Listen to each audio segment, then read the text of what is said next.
Shalom and welcome to the Middle East Report, the last programme of 2023.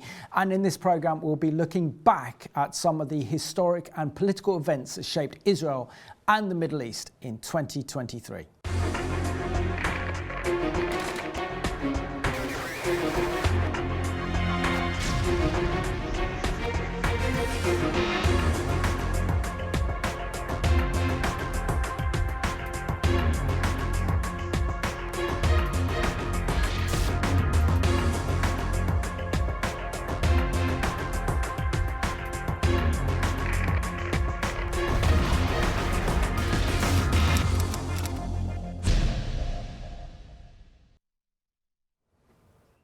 Well, welcome to the programme. This is the last Middle East report of 2023, so we've got to make it a good one.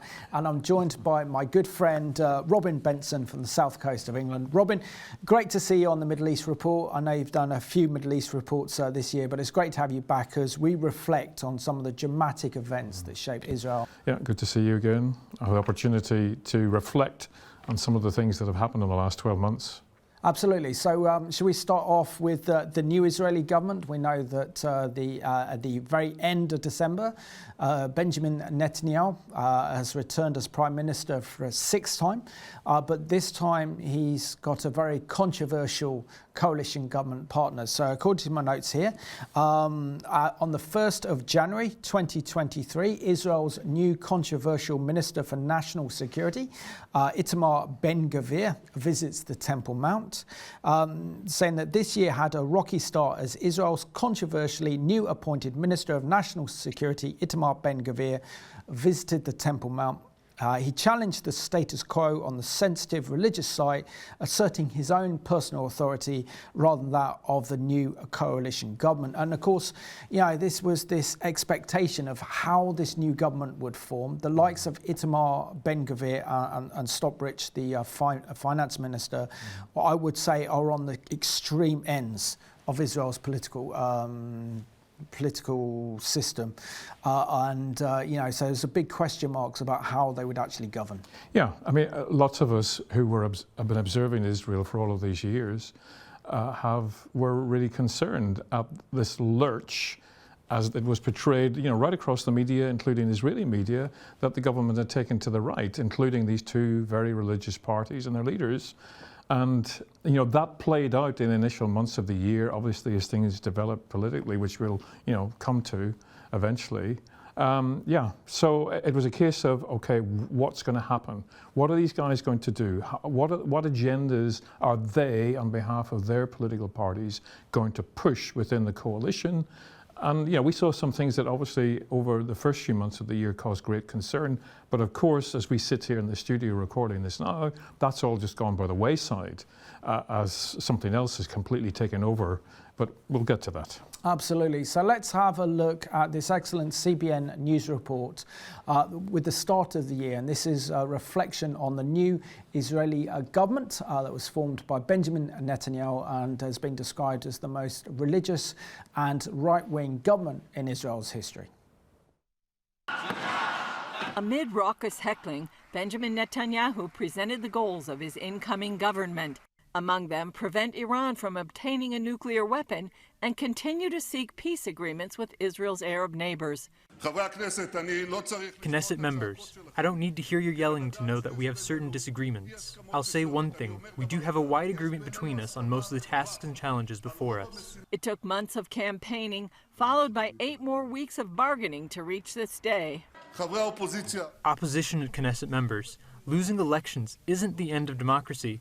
It's the essence of democracy. Netanyahu's Likud party issued a statement Wednesday that the new coalition would, quote, advance and develop settlement in all parts of the land of Israel, in the Galilee, Negev, Golan Heights, and Judea and Samaria. Well, I think it's good that the coalition platform is created from the beginning and everybody understands what this government stands for, which is very much in line with what the voters who voted for this right-wing government stand for. Much of the world considers the West Bank settlements illegal.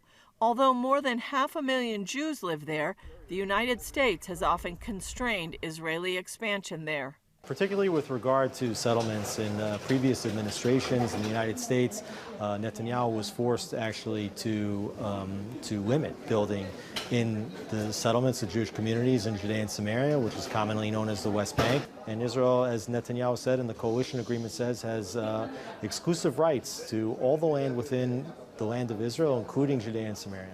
Voters, however, supported this government in part to promote such an expansion and also to stop the growth of Palestinian violence. I think there's a lot of misunderstanding. I think, first of all, we need to realize that the government that has been formed has been chosen in a democratic system by the majority of the people of Israel who wanted to see a change from the previous government. Outgoing government members are unhappy with certain policy changes and appointments, including Itamar Ben-Gvir as the new Minister for National Security. Oded Ravivi, mayor of Efrat, a Jewish community in Judea and Samaria, says the incoming government is already tempering its stand. I think people need to remember, in a nutshell, that politicians, they campaign for their base, but they govern for the people. And once they sit on the chair of the minister or of the chair of power, they understand that there are limits to the power, and there is also some compromises that need to be made in order to actually move forward. The new government could also benefit from sustained media attacks and foreign criticism. The expectations have been set so low that any advances toward peace or security may be well received by the public. Julie Stahl, CBN News, Jerusalem.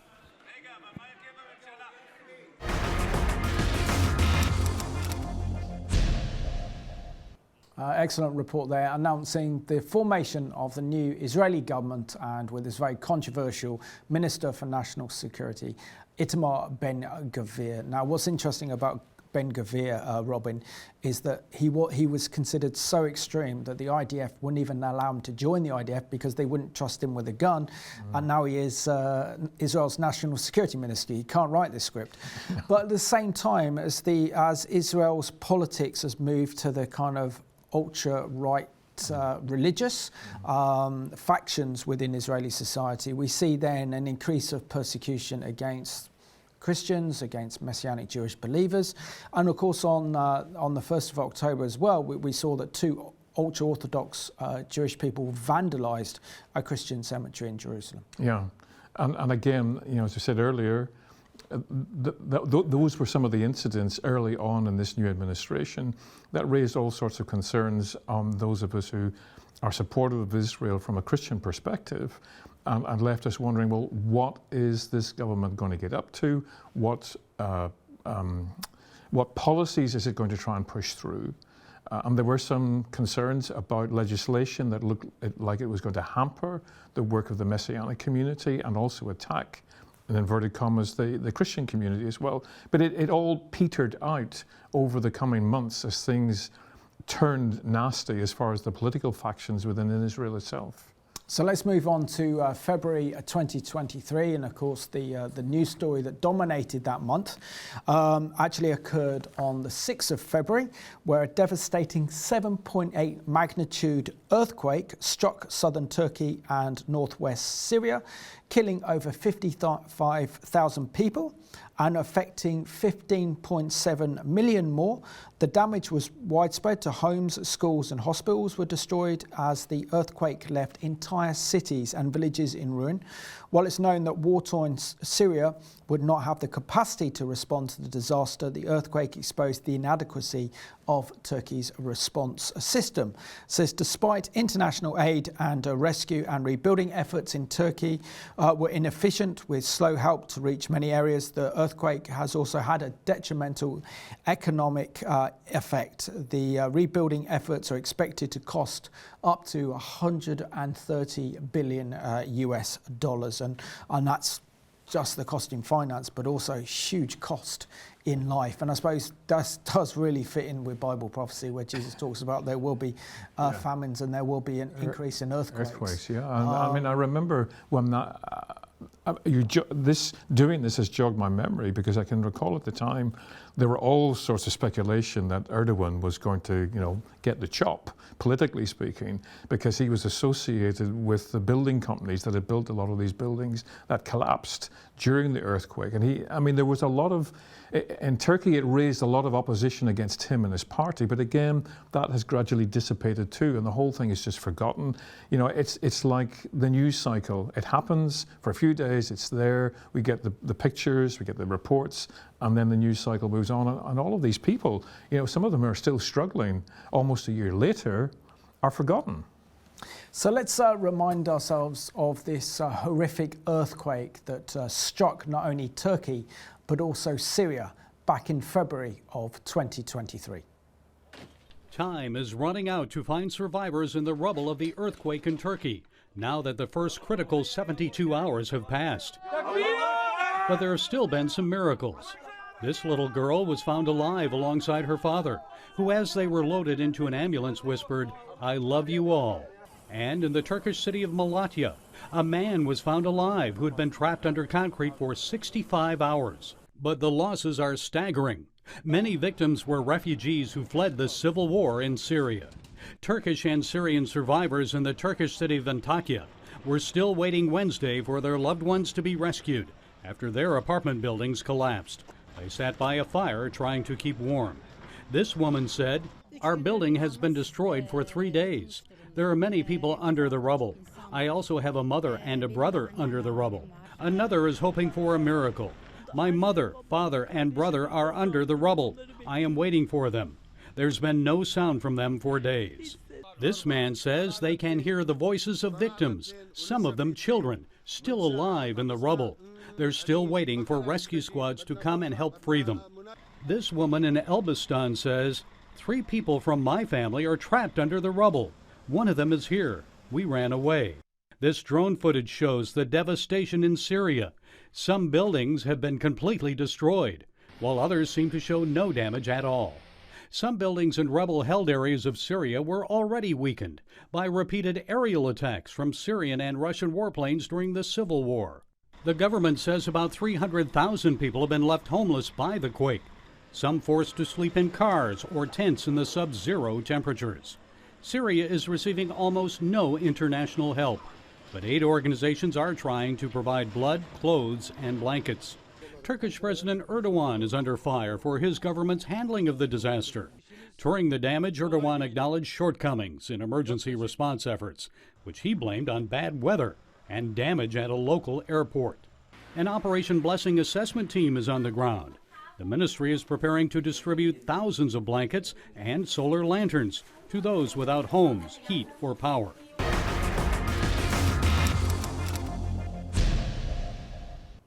And of course, with that devastating earthquake, Syria was affected in a far worse situation than Turkey, because Syria was already being affected by a decades-long civil war. It was very difficult then to get emergency services and rescue those people under the rubbish and all that devastation caused by the earthquake back in February. But there was another major news story that affected not only the Middle East but also Israel in February 2023. And this was a story how on the 20th of February, Iran acknowledges enriching uranium at 84% capacity. So under the 2015 nuclear agreement known as the Joint Comprehensive Plan of Action, or the JCPOA for short, which is Iran was to eliminate its medium enriched uranium, and of course you need to enrich uranium in order to produce plutonium, and then it becomes weapon grade and becomes a nuclear bomb. So it says that they were told to reduce their stockpile of low enriched uranium by 98%, and for the next 15 years only enrich uranium to 3.67%, after the United States pulled out of the JCPOA back in 2018, and we saw the reimposing of unilateral sanctions, and we saw that Iran increased its development and enrichment of uranium, which also was interesting as well, that it wasn't Israel that was raising attention on this. It wasn't the United States, but it was actually the United Nations' own International Atomic Energy Agency, the IAEA, was actually warning that they found that the Iranians been enriching uranium to 84%, but not far away from 90%, which is weapons-grade uranium, which then produces plutonium, and therefore you have the nuclear bomb. Yeah, and yeah, the fact that the IAEA were the ones that highlighted it, highlighted the fact that they were being refused entry into sites where they felt they needed to go in order to inspect. And I mean, this is nothing new. I mean, Iran has been consistently obstructive to any agency going in to look at its facilities. The thing that puzzles me, Simon, with all of this, okay, there's this figure of between 84 and 90% enrichment is bandied around by all of these experts. But when you look at the history of World War II, it was 60% or thereabouts was used to create the 2 bombs that were dropped on Japan. So why raise the level up to such a high level when 60, we know already from past history, 60 is more than enough to do a lot of damage. Anyway, I mean, it just, all it proved to the world via the IAEA was Iran is not to be trusted. But most folk with, you know, any ounce of common sense knew that already. Absolutely, and we have to consider that Iran is the most dangerous nation in the world. They're the most extreme government of implementing Islamic Sharia theocracy upon its people. But also the great danger is that they are the world's leading state sponsor of international terrorism. You give them nuclear weapons and this is a complete game changer. Yeah. And this is the danger. And this is something that we've been warning about for years. Yes. And it's looking increasingly like the regime is actually getting close to nuclear breakout. But they won't actually have the bomb until it's tested. So thankfully, we haven't got to that stage yet. But literally, time is running out. Well, as far as we know, they haven't tested it. I mean, if they've done an underground test, it's been done so deep that nobody's been able to discover it. That's always a possibility. But yes, as far as we know, they haven't tested it. But as many commentators who understand these things point out, they don't even have to use it. They just have to threaten to use one.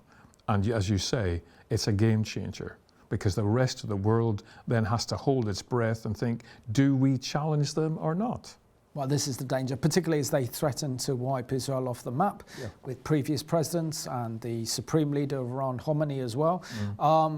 Israel can't afford to face another genocide. So let's have a look at this excellent CBN news report which gives us an update on how Iran is heading so close to developing nuclear weapons, which would totally change the entire Middle East. And we think the Middle East is scary now, and magnify that by 100 if the Iranian regime has nuclear weapons. The Khaybar missile, named after an ancient Jewish fortress conquered by Muslims, is capable of reaching Israel. Iranian defense officials say it can penetrate enemy air defense systems and evade radar detection. To the west, it's considered a dangerous move that can't be ignored. Despite the restrictions on Iran's missile-related activities under UN Security Council Resolution 2231, Iran continues to seek a range of missile technologies from foreign suppliers and to conduct ballistic missile tests in defiance of the resolution. Meanwhile, Israeli defense forces keep close watch on all areas of Iran's nuclear development. A top general recently stating that Israel could soon be left with no choice other than a preemptive attack. Iran knows it's playing with fire, and they are getting close to what both Israel and the United States are basically messaging as their red line of where they won't allow Iran's nuclear program to go any further. In what appears to be an effort to gain the upper hand against the West, Iran is reportedly building a nuclear facility deep underground. While it's unclear whether U.S. bombs could reach it, the Air Force recently posted a picture of this bomb designed for such a purpose, adding it's time to test its performance. Just how far each weapon goes and just how far into the mountain Iran is digging are going to be closely held secrets by both nations. They don't want to give the other country the upper hand and give them the ability to know whether their strike could work or not. Gabriel Nerona, former State Department special advisor for Iran, says although diplomacy is not completely off the table, at this point it doesn't seem to be headed anywhere. He says to truly sway Tehran, The Biden administration must threaten consequences the Islamic regime won't risk. The United States now is starting to get more serious about those messages, and I think that picture of bunker buster bombs is part of that strategy, and we need to see a lot more of that rhetoric and seriousness coming from both the Biden administration as well as Congress. Noronha says it would be a mistake to underestimate the regime. The country that chanced death to Israel and death to the United States should be taken seriously. I think one of the mistakes that we've made throughout history is not believing dictators when they make a promise in public. According to the International Atomic Energy Agency, Iran is already enriching uranium to near weapons-grade levels. But the country has yet to announce that it's built a nuclear weapon. Caitlin Burke, CBN News, Washington.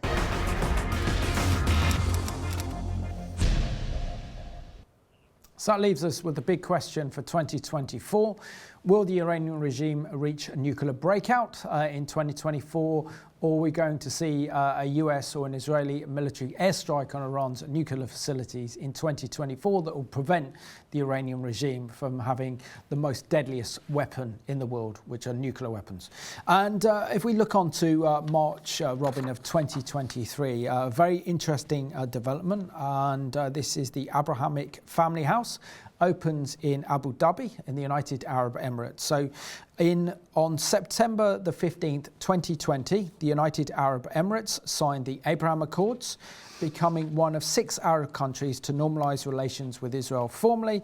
Since then, the UAE and Israel have significantly benefited from their newfound cooperation from sectors from trade and tourism to security and diplomacy.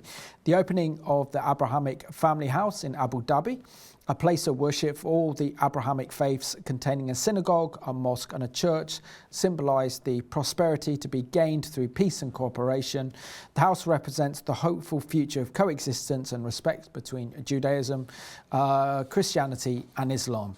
Now, as Bible-believing Christians, this is apostasy, and it's moving very much towards that one world religion. That the You took the words right out of my mouth, brother, because I can remember when this hit the headlines too. All the prophecy twitchers were going all over the shop, about, oh, this is the beginning of the one world religion, and it's certainly you begin to grasp in the minds of folk who have organised this. That's a distinct possibility. There's be some amalgamation that people will accept willy-nilly. And back on the 10th of March 2023, we literally saw a political earthquake take place in the region. And this is China brokers a deal between Saudi Arabia and Iran, 2 sworn enemies representing 2 different pillars of Islam, the Saudi Arabia representing Sunni Islam and the Iranian regime representing Shia Islam, that have really been at war ever since the death of Muhammad over who would succeed in Islam, have been at war with each other. But the Chinese brought the 2 together. So according to my notes here, so 7 years after severing diplomatic ties following the storming of the Saudi mission in Iran, in response to the execution of a Shia cleric, Saudi Arabia and Iran restored a relationship in a deal brokered by China. This event was geopolitically significant on both the regional and also the global level. Now, no one really thought this was possible, but really what it showed, didn't it, Robin, was the fact here is a lack of American involvement. And the Arab world and the Middle East being what it is, everyone needs a strong horse to back. And so we really saw with Russia fighting in the Ukraine and its power very much weakened, this has allowed China to become almost the superpower and the protector in the Middle East. Yeah, and at that point in the year, there was the strong perception that the United States wanted to pull back, was determined to pull out of any possible area of conflict or tension anywhere in the Levant and the Middle East. And therefore, China saw its opportunity to step in and produce this rapprochement between these 2 hostile nations. As you say, it shocked everybody. No one believed that this would be possible. Now, whether there's been any long-term benefit out of it, it's hard to tell. Again, because of what things that have happened more recent weeks and months, maybe not.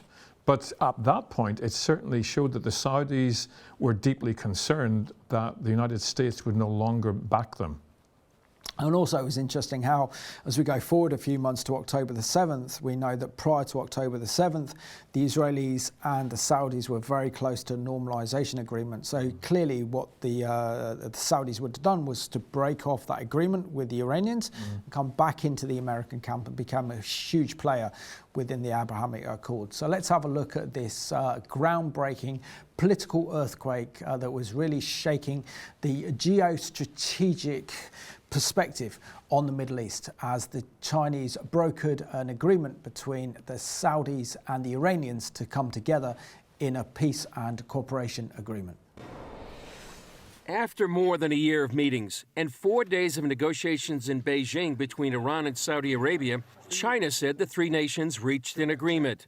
The deal includes resumption of diplomatic relations, reopening their embassies within 2 months, and a commitment to respect each other's sovereignty, keeping out of their internal affairs. Many Middle East observers are concerned over China's role in brokering the deal. The new and deeply concerning factor here is the Chinese role in all of this. To suddenly find, kind of as a surprise, that our new great power competitor, the primary threat to the American-led world order, China, was so central to this deal that involves not only our worst enemy in the Middle East, but bringing them together with one of our oldest Arab friends and allies and partners in the region, Saudi Arabia. Jason Greenblatt, one of the architects of the Abraham Accords, says it reveals China's growing influence and America's waning power in the region, and should be a wake-up call to the Biden administration. The United States essentially has ceded some important ground,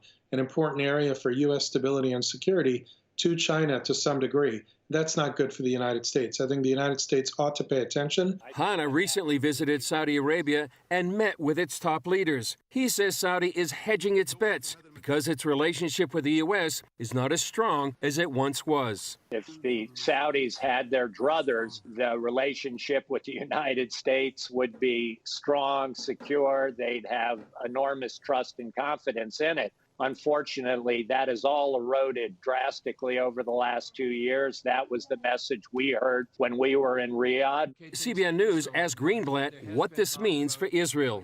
I think Israel needs to take a very, very close watch at this. I think they need to look forward and figure out how do they protect Israel. Despite this deal, Greenblatt remains bullish on the Abraham Accords and believes it's still possible Saudi Arabia could join. And I think we can look to the UAE to understand a country that has recognized a way to be close with Israel, develop strong ties with Israel, do significant business, and have security cooperation with Israel, while at the same time being realistic and understanding that Iran is also part of the region, and they can have ties with Iran while at the same time as having ties with Israel.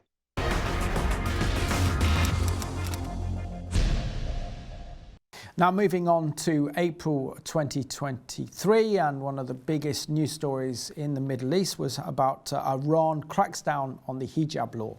We see that on the 4th of April, in the face of mass anti-regime protests across Iran following the death of Masha Amini back in September of 2022, mandatory hijab laws were relaxed. However, the announcement in March and April that Tehran has reversed this trend with even harsher enforcements than before the protests began. So punishment for not wearing the hijab now include the following: evading the law and servicing women without mandatory hijab will now include up to a $60,000 fine, deprivation of social and public services, revocation of documents, a ban of internet access, the stealing or confiscation of property, and forced closing of businesses.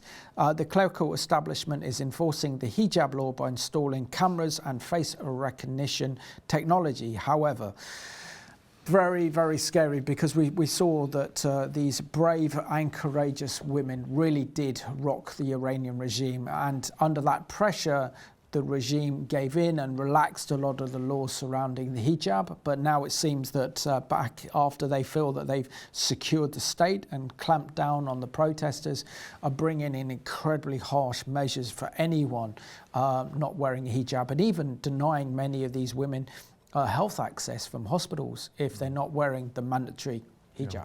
And yet it didn't really quell the responses. I mean, people were still protesting in the streets because it coincided with lots of economic problems that were going on in Iran at the same time, and so it kept the protesters out in the streets, even when they were being attacked by these various militias that the regime uses to enforce its regulations and its authoritarian control over the whole nation.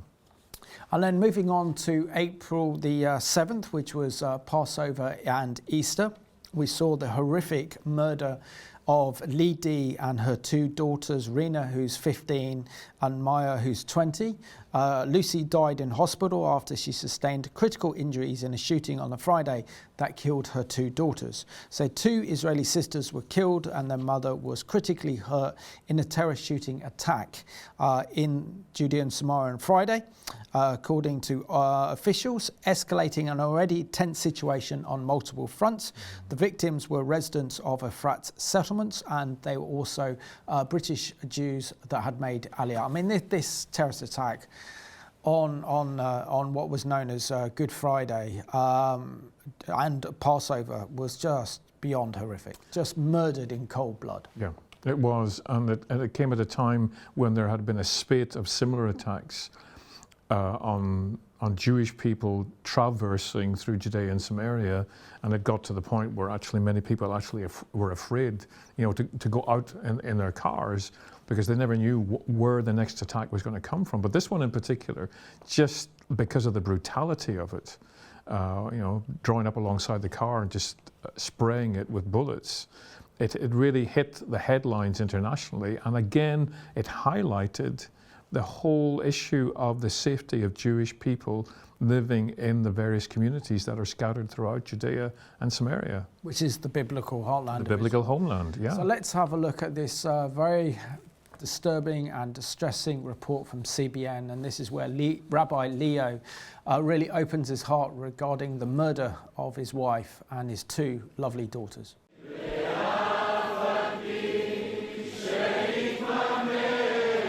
As Rabbi Leo D., the husband and father of 3 terror victims, grieved the loss of his wife, he also chose to be thankful. On Sunday, I talked about looking at the good. Lucy, I have a choice. I could lament over the next 25 years of marriage that I've lost, but I actually feel blessed to have had 25 years of a beautiful marriage with you. Tragedy struck when terrorists fired on a car carrying Lucy D. and their daughters, Maya and Kareen, as they headed to a family vacation. Maya and Kareen died immediately, while Lucy lived 3 more days. Lucy had 2 bullets, one through her brainstem and one lodged at the top of her spine. There was operation, there was reason for hope, but alas, our family of 7 is now a family of 4. Rabbi D. praised his wife at her funeral. Your light has traveled across all of humanity in an instant. You held on so we could honor you individually and give you a unique send-off for a unique soul. A soul that has changed and will continue to change so many lives. May your soul be so bound up in the bond of everlasting life. As a final tribute, the rabbi donated Lucy's organs to save the lives of others. Doctors transplanted her heart, liver, and kidneys to 4 patients in need. Benson Hospital CEO Dr. Eitan Wertheim called organ donation the ultimate gift of life for the recipients. Our hearts break for the D family, who suffered an unimaginable loss, and yet, during their darkest hour, they thought about how Lucy could continue to help others by donating her organs so that these individuals can have a renewed sense of life. The D family immigrated here from the UK in 2014. Rabbi D now sees a greater need to remain and calls on Israelis to unite and the world to support Israel. If we support the good and reject the evil, then we can all play our part in building a better world. and he asked everyone to take a symbolic stand. So make today Peace Day. Just share a post with an Israeli flag and let the message out. If we differentiate between good and evil, then we can all help make this world a better place. Do it for your soul. Do it for the souls of Maya, Rena, and Lucy D. Do it for all of humanity. And do it now. It has never been more urgent. Israeli security forces remain on high alert against the possibility of more attacks, and Prime Minister Netanyahu has vowed to find the terrorists and hold them accountable. Julie Stahl, CBN News, Jerusalem.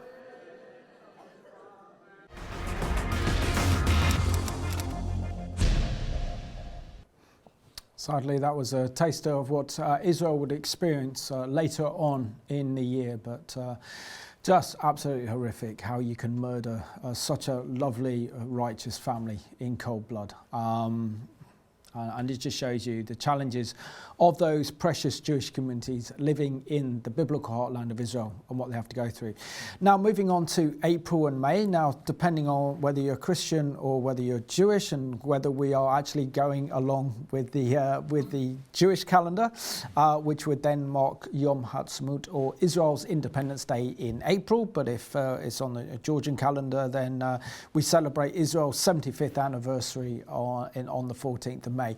But I mean, it's an incredible milestone for the nation of Israel to reach 75 years old in fulfillment of biblical prophecy, and considering the prophecies already that were given to Isaiah, Jeremiah, Ezekiel have literally been fulfilled in our lifetimes as Israel reaches 75 is nothing less than absolutely extraordinary. Yeah, of course it is, Simon. I mean, you know, people question the reality of the truth of the scriptures.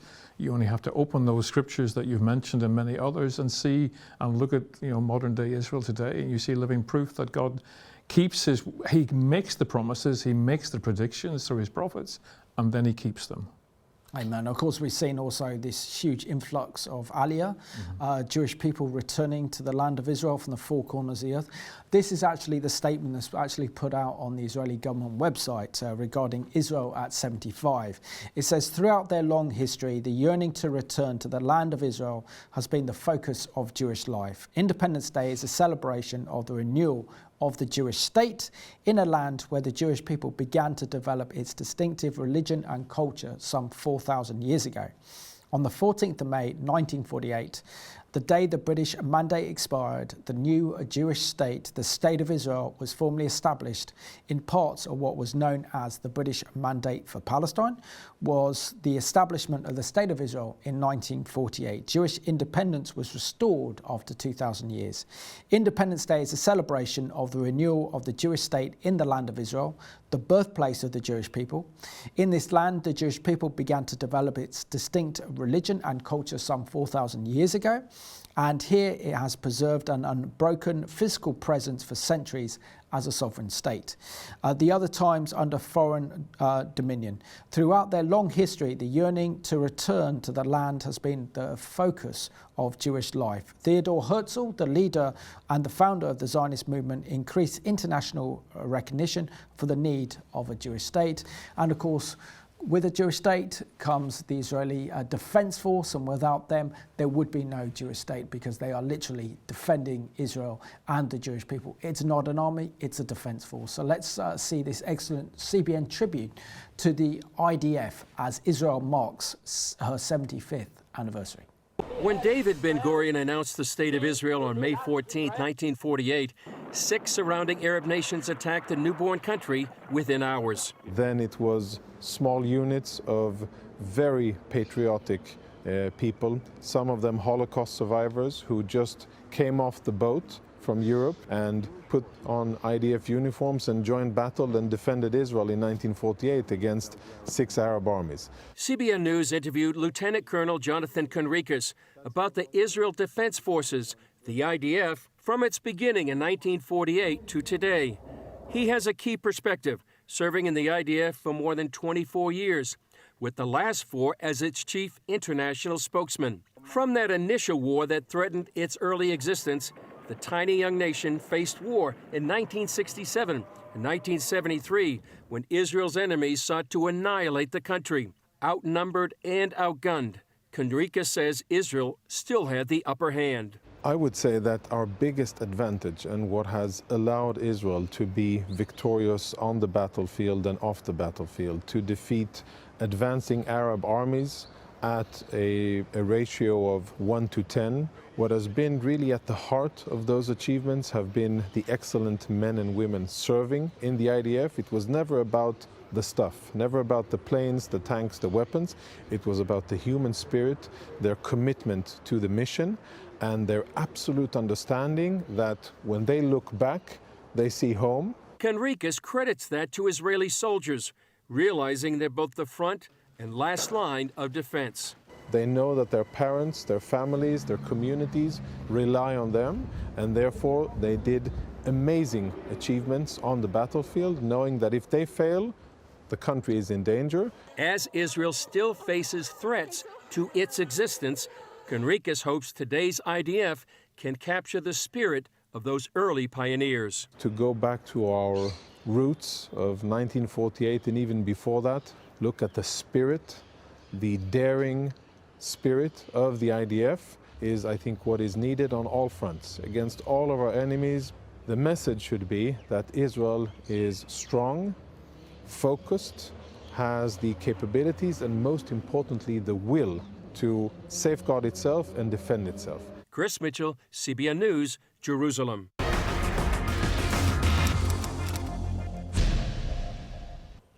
And we salute the IDF and need to keep the IDF very much in our prayers as they are defending the one and only Jewish state, which is the nation of Israel, and an incredible achievement for the nation of Israel to reach 75.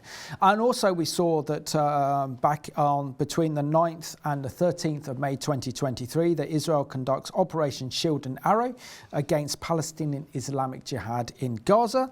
And also we see that they carried out a major military operation against a terror cell in Jenin, which is part of the Palestinian Authority. If we move on then, throughout the year, we've seen political turmoil in Israel, haven't we, with the introduction of Benjamin Netanyahu's government to actually reform the judiciary.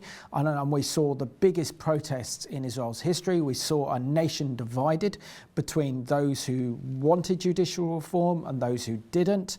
And it just really felt that those differences just could not be breached. And it wasn't a question of reforming the judiciary, it was who's going to reform it. So it was more a question of perception than anything else. Yes, and of course, the previous government had also stated it wanted to do exactly the same, and yet as soon as Netanyahu comes in with this perceived right-wing government and announces that it wants to push forward with actual legislation, it's the whole thing snowballed, and we saw literally every weekend from January right through into the summer protests, particularly in Tel Aviv, but also in Jerusalem and some of the other larger cities in Israel, of these two camps that got more and more vitriolic towards each other, the two opposing political sides, to the point where you actually had, you had former politicians, you got Ehud Barak and others, former leaders of the nation on the anti-Netanyahu side. You had former leaders of the armed forces, former leaders of the security establishment, businessmen all piling in against Netanyahu and his government. And the rhetoric, there were threats of assassination, there were threats of rebellion in the armed forces, and for you and I as observers looking in on the outside, it really got to the point where we no longer thought that this might not end up with civil war. It looked like it was heading in that direction at some point. And the last time the Jewish people got into this state was when God kicked them out of the land in the 1st century AD, because there was such hatred. And the Jewish rabbis, the Jewish sages say that was the punishment. And so we were sitting back as Christian observers on the outside wondering, what is God going to have to do in order to bring these two opposing political sides and camps together? And that sort of was a question that was out there sort of hanging in the air as this got more and more bitter between the two opposing political sides. And I think from the left and from the right, there was an agreement that the judiciary had to be reformed. It had far too much power over government policy and the Prime Minister's decisions and his legislation, and they could really examine a piece of legislation saying we're kicking that out, even though it was actually a democratically elected government that were introducing the legislation. If they didn't like it, they kicked it out. So it had far too much power. But the question is, the secular belief that if the religious took control of the courts, this would mean a more religious Jewish state, and the secular then feeling that this would threaten their own lifestyle, and this is essentially where we got civil war. So kind of moving on to July of 2023, we see that Israel's President Isaac Herzog visits the United States. And says, despite the decades-long friendship of Joe Biden and Benjamin Netanyahu's relationship has been strained by the current right-wing government in Israel, the most extreme in the country's history. In July, President Isaac Herzog, whose role is largely ceremonial, was welcomed to the Oval Office, and during the meeting with President Biden reaffirmed the unbreakable friendship between the United States and Israel and strengthening his commitment to prevent Iran from obtaining nuclear weapons. Moving on to August, on the 10th of August, the United States reaches a hostile deal with the Iranians. After months of negotiations, the United States and Iran reached a deal to exchange prisoners. In September, 5 Iranian Americans held hostage on Iran on unsubstantial charges were released in exchange for 5 Iranian imprisoned in the United States, with a sum of $6 billion frozen in sanctions relief, which was used on October the 7th. So you have to say that without this agreement and without the Americans allowing the freezing of Iranian assets, I think in South Korea, they wouldn't have been able to finance October the 7th. Well, it's not just that $6 billion, there's another $10 billion that the Americans have also indicated that they want to unfreeze and hand over to the Iranians as well. I mean, this is the crazy thing. You have the Biden administration saying that they want to try and curtail Iran's terror sponsorship. They want to try and curtail Iran's nuclear program out of one side of the mouth, but out of the other side of the mouth, there is this negotiation and this handing over these vast amounts of cash to this regime, and it just does not compute. It does not make sense at all. Absolutely. So moving on to September, we see that on the 8th of September, a powerful earthquake of magnitude of 6.8 struck Morocco. And then we saw this was followed by a couple of days later with a tragic flood strike Libya, where it's believed that over 30 million cubic meters of water destroyed between 5,000 and 20,000 people in Libya. Then we see that on the 16th of September was the first anniversary of the death of Masha Amini, who we discussed earlier. And we saw then that the regime clamp down on any protesters.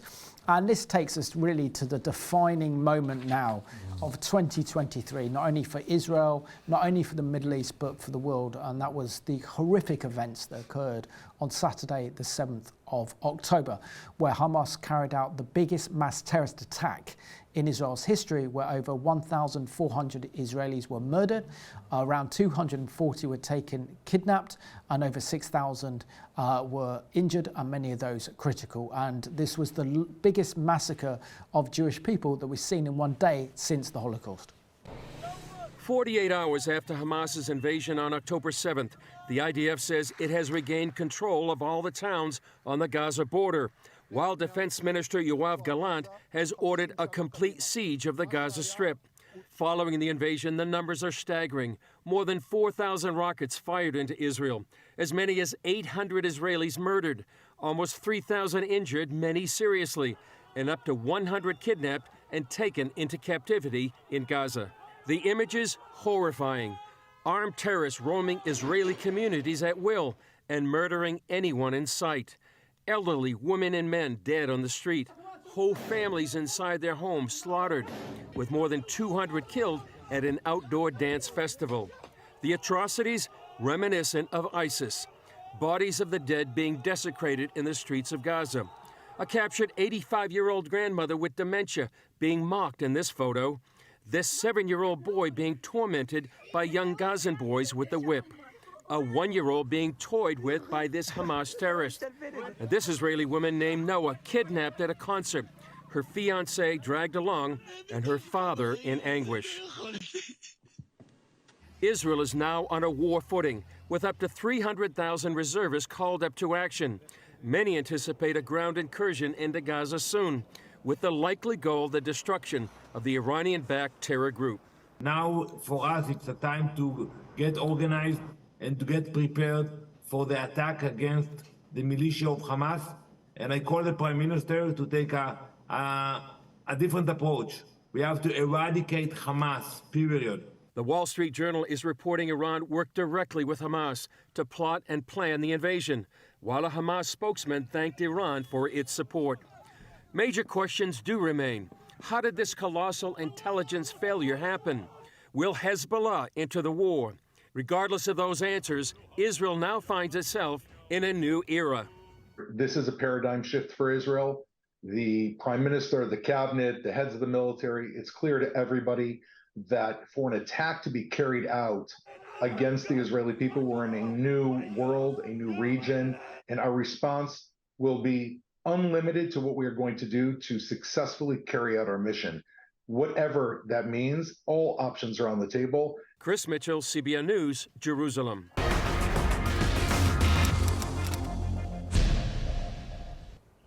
And just those images there just bring back horrific memories of Israel's worst terrorist attack that occurred on a holy day, which was Simchat Torah, just right after the Jewish festival of Sukkot, or known as Tabernacles.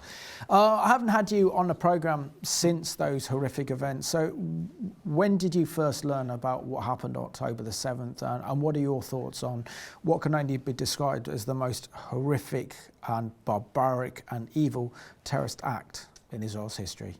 I learned October the 7th on October the 7th because I was sitting in front of my computer at home getting ready to start an online Bible study that was due to start at 10 o'clock.